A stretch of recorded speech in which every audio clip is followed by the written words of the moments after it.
now nominated, let me brag, nominated for Outstanding Jazz Album at the NAACP Image Awards, airing March 16th on BET and CBS. But Angie, thank you for being here. Congratulations. Thanks for having me. Yeah. Thank you. And you know, I was looking at our prior interviews. We talked about this album and how it all started during the pandemic. Yes. But you got your start in Paris, and look at where you are today. Amazing. It's been a pretty cool journey. Yeah. I have to say, a little surprising for me even. Still saying, how did I get here? Tell me about this album, though, and your life experiences that led you to write it. Well, you know, of course, you know, during the pandemic, we were all at home and we had no choice. We had to be. And, you know, there was a lot happening. There were a lot of things that weren't so great. And, you know, unfortunately, we witnessed the death of George Floyd, which I found very, unfortunately, it was inspiring for music because I felt there were some things that needed to be said. But during that time, I also realized that from watching so many different types of people get together to protest all over the world, that even though there was this horrible divide, there was also this great sense of humanity that gave me hope.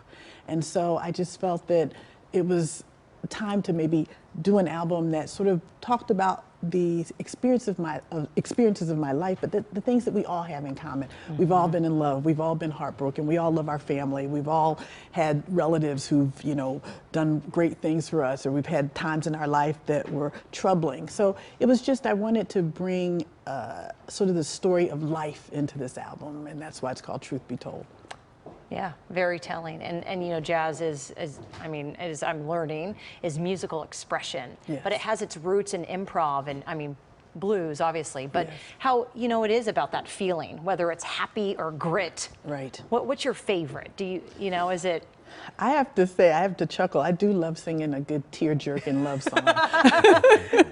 And I hope maybe, is that the one coming up here We're gonna do a little bit of it. Yeah, we're gonna speed it up a little bit for the show. But so yes. much emotion, and you still go back to Paris to perform. Yes, actually, I have a tour planned this summer. I'll be going to London. I have a performance in London in June, and then I'll be, I think, in 14 or 15 performances in France.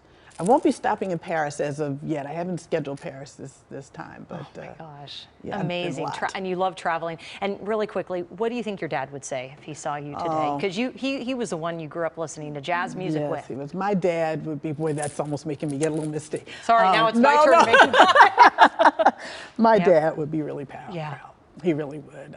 Even my mother says, you know, if your dad were alive, he would just be over the moon, especially with this nomination. He really well, let's would do be. it for your dad. Take it away. One of the songs on her album, Angie Wells.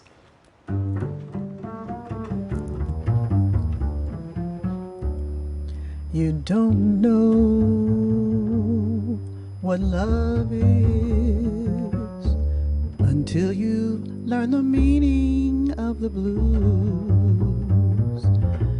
Until you've loved a love you've had to lose. You don't know what love is.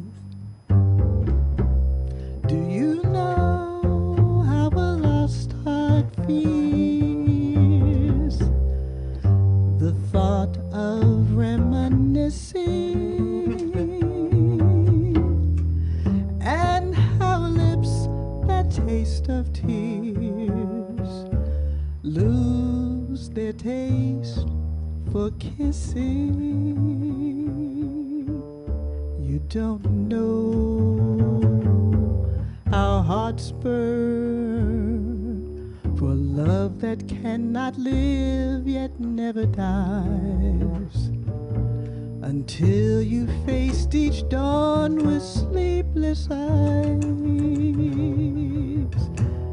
You don't know what love is.